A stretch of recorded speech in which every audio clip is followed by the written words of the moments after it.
जय हिंद दोस्तों, स्वागत है अपने इस YouTube चैनल पर। दोस्तों, आज के इस वीडियो में एक बार फिर से हम कक्षा 12 के विद्यार्थियों के लिए गृह विज्ञान यानी होम साइंस के मोस्ट इम्पॉर्टेंस ऑब्जेक्टिव क्वेश्चन लेकर आए हैं, जो परीक्षा दी से वेरी इंपॉर्टेंस रहेगा। तो आइए दोस्तों, देखते हैं बहुविकल्पी प्रश्न। देखो, कई वर्षों से परीक्षाओं में पूछे गए हैं। ये जो है बच्चों, ये जो है NCERT रहेगा और सभी बोर्ड के विद्यार्थियों के लिए मोस्ट इम्पॉर्टेंस रहेगा। तो बच्चों, ये चैप्टर का नाम है अंतःस्रावी ग्रंथियाँ। ग्रंथियाँ शरीर का एक महत्वपूर्ण अंग होता है। जैसे दुग्ध ग्रंथियाँ होती है, दूध का स्राव होता है, तो तमाम प्रकार की ग्रंथियाँ होती हैं। ये भी एक शरीर का एक महत्वपूर्ण अंग है। आइए दोस्तों, देखते हैं। पहले हम लोग ऑब्जेक्टिव क्वेश्चन देखेंगे। आज जो है सारे एक ऑब्जेक्टिव क्वेश्चन रहेंगे। तो पहला क्वेश्चन है कि नलिका विहीन ग्रंथि कौन सी है। नलिका विहीन जिसमें नली नहीं होती है। दोस्तों, ये जो है हो जाएगा पीयूष ग्रंथि। ये क्या है? ये एक नलिका विहीन ग्रंथि है। इनमें से कौन सा अंतःस्रावी ग्रंथियाँ हैं? तो इसमें से पीयूष ग्रंथि, थायराइड ग्रंथि, एड्रीनल ग्रंथि, इनमें सभी। बच्चों, यहाँ सही जवाब डी हो जाएगा। इनमें सभी हो जाएगा। निम्नलिखित में से किसका संबंध इंसुलिन निर्माण से है? तो लार ग्रंथि का संबंध इंसुलिन निर्माण से है। अगला क्वेश्चन देखेंगे दोस्तों, किस हार्मोन को लैंगर हैंस की दीपिका स्रावित करती है? तो यहाँ सही जवाब जो है गा हो जाएगा। का और खा दोनों, यानी ग्लूकागान, इंसुलिन दोनों। शरीर में रुधिर शर्करा के स्तर को नियंत्रित करने वाला महत्वपूर्ण हार्मोन कौन सा है? तो दोस्तों, इंसुलिन है। इंसुलिन की खोज किसने की था? बैटिंग और बेस्ट ने जो है इंसुलिन की खोज की थी। इंसुलिन कमी से कौन सा रोग हो जाता है दोस्तों? तो बच्चों, हो जाता है जो है डायबिटीज, यानी शुगर हो जाता है। समझ रहे हो? मासिक धर्म किस आयु वर्ग में होता है? तो ये जो है 11 से 13 वर्ष। सही जवाब यहाँ का हो जाएगा। नेक्स्ट क्वेश्चन देखेंगे भाई हम लोग। निम्न में से किसे मास्टर ग्रंथि कहा जाता है? मास्टर यानी मेन मुखिया। तो पीयूष ग्रंथि को जो है मास्टर ग्रंथि कहा जाता है। थायरॉक्सिन हार्मोन किस ग्रंथि से स्रावित होता है? तो जो थायराइड से होता है। पैराथ्रिन हार्मोन किस ग्रंथि से निकलता है? तो ये जो है पायरेथाराइड से निकलता है। इनमें से किसे वृद्धि हार्मोन कहते हैं, जो वृद्धि में सहायक होता है? तो ये जो है सोमेट्रोपिक हार्मोन होता है। पुरुषों में शुक्राणु वृद्धि करने वाला हार्मोन कौन सा है? तो दोस्तों, फ्लोकिल फ्लोक्लिल हार्मोन। मादा के स्तन ग्रंथियों के पूर्ण विकास में योगदान देने वाला हार्मोन कौन है? तो ये दोस्तों लैक्टोजेनिक हार्मोन है, जो मादा के स्तन ग्रंथियों को पूर्ण विकास में योगदान देने वाला हार्मोन है। पिट्यूटरी हार्मोन्स के क्या कार्य हैं? तो इसका सही जवाब क्या हो जाएगा दोस्तों? पिट पिट्यूटरी हार्मोन्स के क्या कार्य हैं? रक्त के दबाव को नियंत्रित करना, यह भी सही है। मूत्र में जल की मात्रा को नियमन करना भी सही है। स्त्री की गर्भाशय की मांसपेशियों में संकुचन तथा इनके नियमन कार्यों पर नियंत्रण, ये भी सही है। यानी चारों सही है। चलिए, अगला क्वेश्चन बहुविकल्पी हम लोग प्रश्न देखेंगे। पर्यावरण की रक्षा के लिए देखो, ये प्रदूषण एवं पर्यावरण का जनजीवन पर प्रभाव, क्या प्रभाव पड़ रहा है? प्रदूषण एवं पर्यावरण जनजीवन का प्रभाव चैप्टर है दोस्तों। इसे बहुविकल्पी प्रश्न देखेंगे इससे संबंधित। पहला है, पर्यावरण की रक्षा के लिए क्या करना चाहिए? पेड़ पौधे लगाना चाहिए, बात सही है। ऊर्जा के वैकल्पिक स्रोत ढूंढने चाहिए, ये भी सही है। नदियों को साफ रखना चाहिए, ये भी सही है। इनमें सभी, यानी इनमें से सभी हो जाएगा। सही वर्ड जो है घा हो जाएगा। प्रदूषण के प्रकार, प्रदूषण कितने प्रकार? वायु प्रदूषण, जल प्रदूषण, मृदा प्रदूषण, इनमें सभी हो जाएगा। आधुनिक वैज्ञानिक युग की गंभीर समस्या क्या है दोस्तों? तो पर्यावरण प्रदूषण। वेरी इंपॉर्टेंट क्वेश्चन है, कई वर्षों से जो है परीक्षाओं पूछे जा रहे हैं। वायु प्रदूषण को नियंत्रित करने का मुख्य उपाय क्या है? तो अधिक से अधिक बच्चों पेड़ लगाना। अधिक से अधिक पेड़ लगाइए, तो जो वायु प्रदूषण है कम हो जाएगा। बच्चों, इमली जैसे पेड़ है, बरगद का, पीपल का, नीम का, ये सब पेड़ लगाना चाहिए। लेकिन लोग क्या कर रहे हैं? पेड़ पौधों को काट डाल के खेत बना रहे हैं, क्योंकि जनसंख्या इतनी तेजी से बढ़ रही है।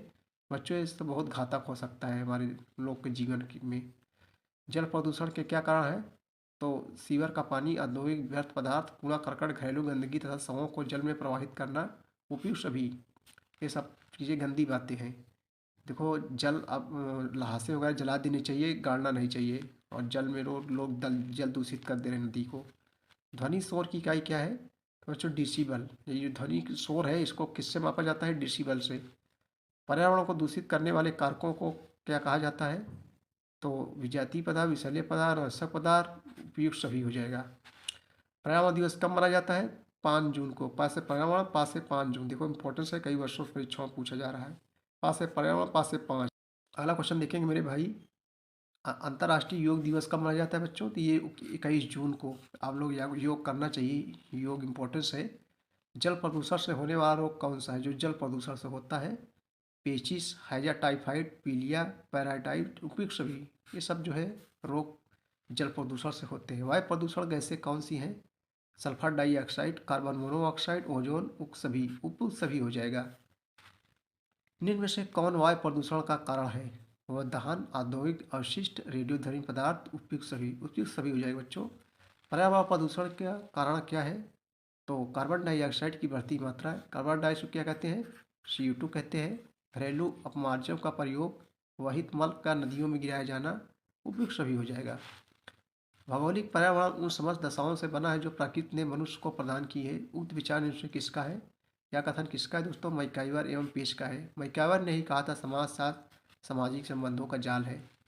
समझ रहे हो? अगला क्वेश्चन देखेंगे हम लोग। अगला क्वेश्चन तो बहुत इंपॉर्टेंट परीक्षाओं में पूछे गए हैं।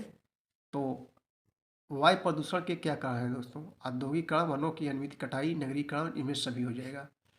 प्रकृति में ऑक्सीजन का संतुलन बनाने का कौन सा साधन होता है? मनुष्य, पालतू जानवर, सूर्य की किरणें, पेड़ पौधे, उपयुक्त सभी हो जाएगा बच्चों। यहाँ सही जवाब जो है पेड़ पौधे हो जाएगा। ध्वनि प्रदूषण के क्या कारण है? सायरन, वाहनों का हॉर्न, लाउड स्पीकर, इनमें सभी हो जाएगा। अगला वो विकल्पी प्रश्न है। चैप्टर का नाम है बाल विवाह और गुण तथा दोष। दोस्तों इससे संबंधित जितने भी इंपॉर्टेंट बहुविकल्पी प्रश्न हम लोग देखेंगे। देखो, बाल विवाह वर्जित है क्योंकि बालिका शारीरिक रूप से परिपक्व नहीं होती, ऐसा सरकारी नियम है। लड़का कोई रोजगार नहीं करता, इनमें सभी उपयुक्त सभी हो जाएगा। बाल विवाह मतलब छोटी उम्र में विवाह करना। अगला क्वेश्चन देखेंगे दोस्तों हम लोग। कम आयु में बालिका का विवाह कर देने पर क्या होता है? बालिका के स्वास्थ्य को खतरा रहता है। कम आयु में बालिका का विवाह करने से बालिका के स्वास्थ्य को खतरा रहता है। लड़की की विवाह योग्य आयु होती है कितनी? तो 18 वर्ष। वर्तमान कानून व्यवस्था के अंतर्गत विवाह को न्यूनतम आयु है बताना है आपको। तो लड़कों के लिए जो है 21 वर्ष और लड़कियों के लिए जो है 18 वर्ष। वर्तमान बच्चों जो विवाह करने की व्यवस्था है, कानूनी व्यवस्था है। बाल विवाह रोकने के उपाय बताइए अथवा बाल विवाह को उन्मूलन हेतु आवश्यक है। उन्मूलन में होता है समाप्ति। शिक्षा से अधिक से बच्चों अधिक प्रसार, अंतर्जातीय विवाह का प्रोत्साहन यानी एक जात से दूसरे जात में विवाह करना, दहेज प्रथा का विरोध, इनमें सभी सही जवाब जो है डी हो जाएगा। इस सब के कारण जो है क्या कर सकते हैं हम लोग? बाल विवाह को समाप्त किया जा सकता है। बाल विवाह का दोष नहीं है तो वैवाहिक समायोजन में सहायक। भारत में कितने प्रतिशत बाल विवाह होते हैं? तो 40% दोस्तों बाल विवाह होते हैं। सही जवाब जो है घा हो जाएगा। भारत में कितनी लड़कियों का विवाह 18 वर्ष से पहले हो जाता है? तो 49% लड़कियों का विवाह 18 वर्ष से पहले हो जाता है। भारत में किस राज्य में सर्वाधिक 68% बाल विवाह होते हैं? तो बच्चों जो है बिहार में। भारत के किस राज्य में सबसे कम 9% बाल विवाह होते हैं? तो ये जो है उत्तराखंड में। बाल विवाह का कारण क्या है? लड़की की शादी को माता पिता द्वारा अपने ऊपर बोझ समझना, शिक्षा के अभाव, रूढ़िवादिता, अंधविश्वास, निम्न में आर्थिक स्थिति, उपयुक्त सभी हो जाएगा। बाल विवाह रोकने के लिए निम्न में से किसने प्रयास किया था? तो बच्चों का और खा दोनों, यानी जो है राजा राम मोहन राय, केशव चंद्र सेन। बाल विवाह निषेध अधिनियम कब पारित किया गया था? ये 2006 में। अगला क्वेश्चन देखेंगे। बाल विवाह प्रतिषेध अधिनियम 2006 की धारा के अंतर्गत लड़की के लिए 18 वर्ष और पुरुषों के लिए 21 वर्ष की न्यूनतम आयु विवाह के लिए रियायत की गई है। तो जो है घा हो जाएगा बच्चों, धारा 9। बाल विवाह रोकने के लिए शारदा एक्ट कब लागू किया गया था? तो 1 अप्रैल 1930 ईस्वी को। परीक्षाओं नौकरियों में बहुत बार पूछा गया परीक्षाओं में। शारदा एक्ट में विवाह के लिए लड़कियों की न्यूनतम आयु निर्धारित की गई थी तो बच्चों 15 वर्ष। शारदा एक्ट 1929 में विवाह के लिए लड़कों की न्यूनतम आयु कितनी निर्धारित की गई थी? 18 वर्ष जो है निर्धारित की गई थी।